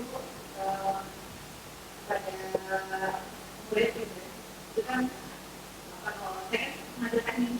Teknik, oke. Jadi untuk sainsnya gitu diajarkan. Iya. Menurut gimana caranya supaya tadi kita menghubungkan antara sains dan ketika kita mengajarkan rumus secara rumus atau kepada anak murid itu mulai kita harus awalnya memberikan dulu tentang hubungan sains atau gimana caranya supaya bisa anak-anak bisa paham, murid bisa paham ketika kita belajar itu belajar tentang Iya, jadi begini. Dalam peradaban barat, ilmu sosial itu tidak dianggap sebagai sains. Itu di awal revolusi. Di awal revolusi industri itu, social science nggak masuk. Bahkan 3 abad itu nggak masuk social science. Baru di pertengahan abad 20, ilmu sosial, seperti ilmu psikologi misalkan, itu baru masuk cabang sains. Kalau disebut ilmu sains itu ilmu alam aja, natural science. Itu ilmu sains. Sementara social science dia tidak disebut ilmu sosial. Tidak disebut sains. Nah, dalam pandangan hidup Islam berarti dalam pandangan hidup Quran. Dalam pandangan hidup Quran, 6.236 ayat itu mayoritasnya ternyata mengandung social sciences. Makanya Profesor Al-Farslan nanti bilang apa kata beliau? Religion science is social science. Ilmu agama itu sebenarnya ilmu sosial. Kenapa? Karena ilmu sosial itu ilmu tentang manusia dan bagaimana berinteraksi dengan manusia, gitu. Nah, ketika kita ingin berinteraksi dengan manusia, berarti kan kita ingin bermanfaat buat manusia, Bu. Bermanfaat buat manusia itu ujung akhirnya adalah kita ingin menghadirkan satu teknologi. Iya kan? Ada teknologi jembatan, teknologi pesawat. Itu tujuannya apa? Jangan tujuan untuk berbisnis, itu nanti faham materialis. Tapi tujuannya bagaimana bisa bermanfaat buat umat. Khairun nas anfa'uhum linnas. Maka motivasi-motivasi dari agama itu harus mendapatkan porsi yang cukup di bagian awal. Sehingga dia tidak menjadi seperti robot. Kalau nggak punya filosofis, itu robot. Nah, robot itu, manusia yang seperti robot, dia akan kalah dengan robot. Apalagi di zaman hari ini. Tapi manusia yang tidak bergerak dengan cara pandang robot, nanti dia akan bisa mengendalikan robot, gitu. Nah, karena itu pada akhirnya kan robot itu diarahkan oleh pandangan hidup kita. Nah, maka falsafah pembelajaran di sebuah hari itu harus disampaikan tujuan, maksud, dan potensi pengembangannya di masa depan oleh seorang muslim, bukan hanya sekedar manusia. Ya. Bagi sekedar manusia penting, bagi Indonesia secara umum, karena itu juga persoalan di Indonesia sebagai manusia saja masih persoalan. Kita ini kadang-kadang hanya kita ini di Fakultas Teknik lebih dididik terkadang di sebagian hanya sebagai sebagai pengguna daripada satu teknologi yang sudah ada. Ya. Nah, itu sebagai manusia. Itu challenge. Nah, bagaimana sebagai muslim? Tentu lebih tinggi lagi kan dia. Gitu. Gitu kira-kira, Bu. Hubungan antara Al-Quran, social science, dan ujungnya natural science. Nah, ilmu itu kan tidak bebas nilai, maka implementasinya adalah dengan memilih nilai. Dan sebagai seorang muslim kita menggunakan nilai Al-Quran. Pernyataan teliti dan cermat berbasis ilmu bukan berbasis perasaan. Kenapa bukan berbasis akal? Kenapa berbasis ilmu? Kenapa nggak berbasis akal? Baik. Pertama, karena ilmu itu sumbernya bukan hanya akal. Ya, ini nanti kita ada slide-nya, nanti antum bisa baca. Sumber mendapatkan ilmu itu bukan hanya akal. Enggak, maksudnya bukan, pertanyaan saya bukan sumber. Saluran mengambil ilmu, sarana atau saluran mengambil ilmu bukan hanya akal, tapi akal salah satu sarana yang kuat. Makanya dalam kitab Adabud Dunya Waddin yang ditulis oleh Imam Al-Mawardi, ini kitab otoritatif. Baru buka bab 1, itu isinya adalah akal pondasi agama. Dan itu dirujuk beliau dari hadis Nabi SAW. Akal itu pondasi agama. Orang kalau beragama nggak pakai akal, dia akan tersesat dalam beragama. Makanya perintah pertama dalam agama bukan sholat kan, tapi iqra, bacalah. Dan baca itu pakai akal.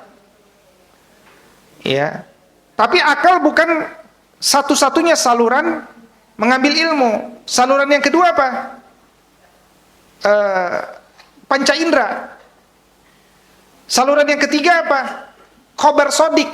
Khobar sodik itu istilah ulama untuk satu informasi yang benar dan otoritatif. Apa itu? Al-Quran, benar kan? As-Sunnah yang sahih, benar. Nah, itu sumber yang otoritatif. Kemudian nanti ada lagi ulama lain mengatakan sumber yang lain apa? Ilham. Ilham. Ilham itu datang dari Allah. Makanya kata Nabi, ittaqu firasatul mu'min. Hati-hati dengan firasat orang beriman. Kenapa? Innahu yanzuru binurillah. Dia itu melihat itu dengan cahaya Allah. Gitu. Assalamualaikum Ustaz, bagaimana menyambungkan sistem dan kurikulum yang berlaku di sekolah sekarang dengan konsep-konsep pendidikan Islam untuk diberikan kepada murid? Nah, ini jawabannya ada di program Sekolah Adab untuk Guru, ya. Atau bisa studi banding ke sekolah yang kami kembangkan, sekolahdab.id. Nanti bagaimana membuat matriksnya kita akan share ya, saat studi banding. Bagaimana pendapat Ustadz tentang Diknas? Ah, ini politik pertanyaannya, ya. Tapi yang jelas secara filosofis guru kita, misalkan Dr. Adian mengingatkan pada kita, ada yang namanya Kementerian Pendidikan, tapi ada juga yang namanya Kementerian Pengajaran. Ketika satu kementerian hanya fokus pada administrasi dan pengajaran, dia belum disebut Kementerian Pendidikan. Ini ketika ya, bukan yang menteri yang sekarang, bukan.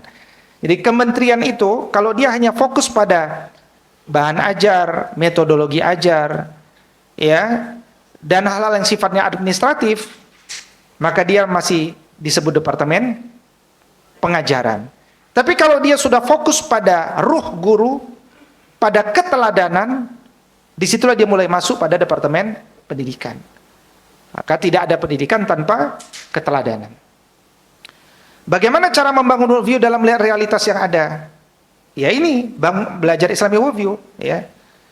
Kemudian Ibnu Sina, Ar-Razi, dan Jabir ada tokoh pengetahuan Islam. Namun yang terjadi sekarang kebanyakan dari Barat, karena mereka selalu mengedepankan penelitian yang runut. Ya ini pendapat ya, bukan pertanyaan. Bukankah kata Islamisasi menunjukkan pengakuan bahwa saat ini dunia didominasi pengetahuan dari Barat? Cukupkah memfokuskan pada prinsip pendidikan yang Islami lebih baik? Begini, kita ini tidak diajarkan hidup dalam ruang yang terkunci rapat, tidak. Kalau Bapak Ibu lihat dalam sejarah peradaban Islam, Yunani kuno dibaca oleh ulama, India dibaca, Cina dibaca. Kalau nggak dibaca, nggak lahir teknologi dalam Islam itu. Jadi Islam itu nggak memulai dari nol, tapi melanjutkan yang sudah ada, dikembangkan. Ini seorang pemikir ya, saya ada buku judulnya Pemikiran George Sarton dan Panduan Islamisasi Sains. George Sarton itu kenapa ditugaskan kepada saya nulis? Karena dia bapak sejarah sains dunia. Kata George Sarton adalah karya yang dibuat Islam, meskipun mereka melanjutkan dari peradaban sebelumnya, itu susah ditelusuri lagi dari mana sumbernya. Karena karyanya sudah sedemikian banyak dan demikian tinggi. Kata siapa? Kata George Sarton, non-muslim. Tapi jujur dia dengan fakta sejarah sains. Apakah ada forum yang membahas batasan dalam Islamisasi sebagai tempat konsultasi? Karena pemikiran manusia untuk memahami how the world works terkadang liar, sehingga perlu dicoreksi. Ya, berarti tetap aja ada di grup batch 5 ya. Tetap ada di grup itu, jangan keluar, jangan share-share berita politik, ya kan? Hanya share berita tentang kajian Islamisasi ilmu. Insya Allah itu satu forum yang kita bisa buat bersama. Ya. Jadi nanti forum grup itu akan dibuka setelah kajian supaya fokus nanti bisa diskusi masalah Islamisasi ilmu lebih detail. Di mana kita bisa mendapatkan referensi ilmu yang mampu kita akses sebagai pondasi Islamisasi yang konkret dan bernas. Beli buku yang sudah kami tulis. Nah, kira-kira gitu kan, konkret kan. Saya ada nulis, Dr. Wendy ada nulis, Dr. Sam ada nulis, Dr. Budi ada nulis. Ya, Dr. Nirwan ada nulis, Dr. Abbas ada nulis. Ini semuanya nulis tentang Islamisasi. Beli buku itu pondasi karena itu karya pemikiran. Nah, itu simpel kan kalau itu. Bagaimana kita mengajarkan Islamisasi ilmu pengetahuan di negara yang melakukan dikotomi ilmu tersebut? Di Indonesia ada SD, sistem ini seolah mengajarkan bahwa ilmu pengetahuan. Jadi bagaimana caranya? Caranya Anda harus buat kurikulum yang khusus, yang spesifik. Kalau Anda mengikut kurikulum umum ya pasti mengajarkan semuanya. Ya, Anda harus membuat kurikulum khusus yang anti mainstream, tapi kalau negara bertanya, apakah tujuan kami Anda adopsi? Katakan, iya, tujuan Anda kami adopsi, tapi dengan cara yang lebih kreatif dan lebih efektif. Laksana Finlandia, kuliah, belajar cuma 5 jam, tapi hasilnya dianggap sebagian lebih baik, bahkan negeri yang paling bahagia hari ini. Menurut standar barat ya. Ya, negeri yang paling bahagia menurut standar barat. Tadi disampaikan ada tingkatan dari jalan sampai fakih. Pertanyaan, bagaimana cara mencapai setiap tahapan tersebut dan indikator ketercapaiannya? Ya, caranya mulai dari tidak terburu-buru. Caranya mulai dari menghormati setiap diksi. Caranya dengan selalu mengambil ibroh dari apapun yang terlihat di depan mata. Yakinlah setiap peristiwa yang ada di depan mata kita itu tidak datang dengan sendirinya. Dia pasti datang dengan kehendak Allah Subhanahu wa taala. Tapi ada 100 orang melihat fenomena yang sama, belum tentu semuanya mendapatkan pelajaran yang sama. Karena bahkan sebagiannya ada yang melihat fenomena itu biasa-biasa saja. Gitu. Jika kita ingin melakukan Islamisasi ilmu, apa yang pertama harus dilakukan? Belajar Islamic worldview. Nah, itu nomor 1. Makanya dia disebut di nomor 1 kan. Ada keynote speech, ada Islamic worldview. Ini kita udah susun bertahap ya. Ini pertama Islamisasi Islamic worldview kuatkan. Karena kita sebagai muslim kadang-kadang pengen lakuin islamisasi, tapi setelah diteliti ternyata cuma ngutip ayat. Namanya ayatisasi. Ya kan? Ada juga atau cocoklogi, ya kan? Ini benar-benar Islami Ustaz, WTC itu 11 September. Saya buka surat 11 ayat 9, ya kan? Bukan, itu bukan islamisasi. Tapi islamisasi juga nanti akan ketemu dengan penggunaan ayat. Tapi penggunaan ayat itu bukan langkah pertama islamisasi. Islamisasi itu nanti pada mata kuliah Islam Review dulu, fondasinya. Mengapa diistilahkan dengan islamisasi ilmu? Seakan-akan ilmu yang diislamisasikan bukan berasal dari Islam, padahal secara epistemologi Islam Allah adalah sumber ilmu. Allah adalah sumber ilmu, tapi hari ini kita tidak belajar dari Allah, itu masalahnya. Kita belajar dari orang-orang yang tidak percaya kepada Allah. Akhirnya kita dapat bukan ilmu, tapi pengetahuan. Buktinya apa? Kita berat melaksanakan sholat. Kita berat melaksanakan puasa, kita tidak tunduk kepada Allah, berarti kita belum punya ilmu. Kita baru punya pengetahuan.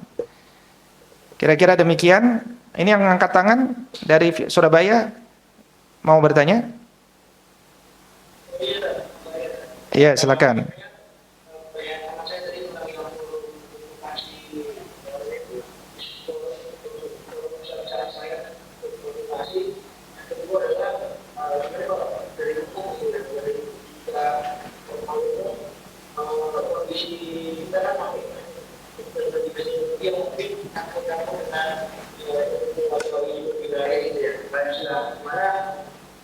Metodologi yang paling dasar tuh menurut saya metodologi yang punya yang latar belakang tentang masalah risiko, terus risiko dan babak dua pembahasan dan teori dan metodologi dan bahasa itu apakah kita dalam mengupas suatu ilmu kita bisa menggunakan basic dasar metodologi yang bisa kita pakai sebagai kesepakatan.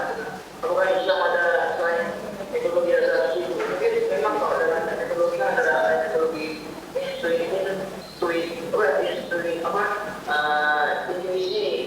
metodologi terkait dengan yang lain yang mungkin metodologi dan sebagainya. Kalau semuanya kita membahas contoh masalah mulai dari metodologi basis tadi atau rangka masalah ruang lingkup terus buat tinjau teori referensi ilmunya metodologi dan bahasa itu tidak boleh kan itu apa?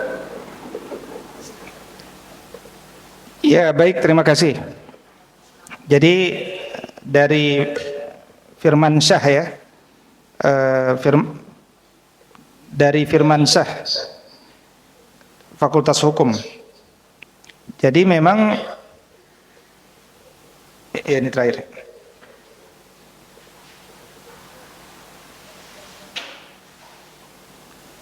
Jadi kepada Saudara Firmansyah bahwa kalau kita mengkaji sesuatu berawal dari kosakata. Sama ketika Anda menulis bab 2. Ini contoh ya, konsep adil menurut Islam. Anda Fakultas Hukum, konsep adil menurut Islam. Maka nomor 1 yang ditulis di bab 2 itu bukan begini kalimatnya. Adil itu adalah justice. Justice menurut Aristoteles adalah bla bla. Anda sudah terjebak pandangan hidup awal. Jadi sebagai seorang peneliti mengkaji itu harus Qurani, apalagi kata adil. Adil itu ada dalam Quran. Jadi negeri kita nih, negara Kesatuan Republik Indonesia bukan negara Islam. Iya kan? Dia negara kesepakatan kan? Tapi negara ini pondasinya udah dikunci dengan kata-kata yang diambil dari Al-Quran. Ketuhanan yang Maha Esa, adil, adab, musyawarah, rakyat, mufakat. Ini kata-kata Islam semuanya. Maka adil, cari kata adil. Kaji di sana. Detail, lengkap. Setelah lengkap, Anda perkaya dan komparasi dengan justice, boleh.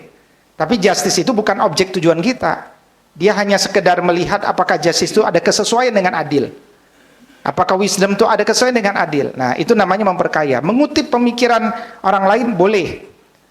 Tapi Anda harus selesai dulu Islamic review-nya. Kajian tentang objek Anda dalam pandangan Islamnya selesai. Baru dikomparasi dengan pendapat-pendapat yang lain. Nah, itu cara menulis kalau orang itu udah lulus Islamic review. Tapi kalau enggak, saya ngelihat mahasiswa akan nulis justice itu apa panjang lebar. Nanti di ujung Islam itu mengenal adil, mengenal justice loh. Ayat-ayatnya begini. Jadi ayat Quran itu nanti menguatkan bangunan teori yang dia bangun. Ya, sekarang kita balik. Ya, bukan kita menutup diri dari barat, tapi melihat apakah memang di antara barat itu ada kesesuaian dengan kita. Yang sesuai kita kuatkan untuk menguatkan kebenaran Islam. Tapi yang tidak sesuai, kita garis bawahi, kita kasih tanda. Kita baca dengan kritis. Sehingga yang membaca tesis kita berikutnya atau skripsi kita berikutnya akan lebih hati-hati dalam melihat itu. Dan itulah satu temuan-temuan atau pengembangan yang ada hari ini. Baik, saya tidak ingin berpanjang lagi. Insya Allah kalau ada pertanyaan, silakan dimasukkan ke link tadi, nanti kita akan bantu jawab. Insya Allah mudah-mudahan ini akan menjadi komunitas ilmu, komunitas pengembangan sains, dan kami titip gerakan pengembangan sains ini di institusi Bapak Ibu masing-masing, di negara masing-masing, di wilayah masing-masing. Suarakan konsep ini di forum masing-masing, supaya kita semua bisa membangun gerakan Islamisasi yang serius, yang memang dibutuhkan bagi terjaganya bumi ini dari berbagai kerusakan. Pada akhirnya kerusakan bumi yang kita khawatirkan. Kalau dalam konteks bumi ya, zaharal fasadu fil barri wal bahri bima kasabat aydin nas. Kenapa aydin nas itu membuat kerusakan? Karena mereka tidak lulus mata kuliah Islamic review. Ya. Sehingga orang yang berekonomi, ekonominya untuk perutnya. Mereka jadi hukum yang memperkaya perutnya. Mereka jadi dokter mungkin, dokter yang memperkaya perutnya. Jadi psikolog perutnya. Jadi orang itu kalau tujuannya perut, tidak selamat. Tapi tujuannya Allah, dia akan selamat. Mudah-mudahan Allah memberkati antum semuanya. Sudah dimasukkan semuanya resumenya? Sudah ya, barakallahu fikum. Aqulu qouli hadza wa astaghfirullah li wa lakum. Mari sama-sama kita tutup dengan doa kafaratul majlis. Subhanakallahumma wa bihamdika asyhadu an la ilaha illa anta astaghfiruka wa atubu ilaik. Alafu minkum. Assalamualaikum warahmatullahi wabarakatuh.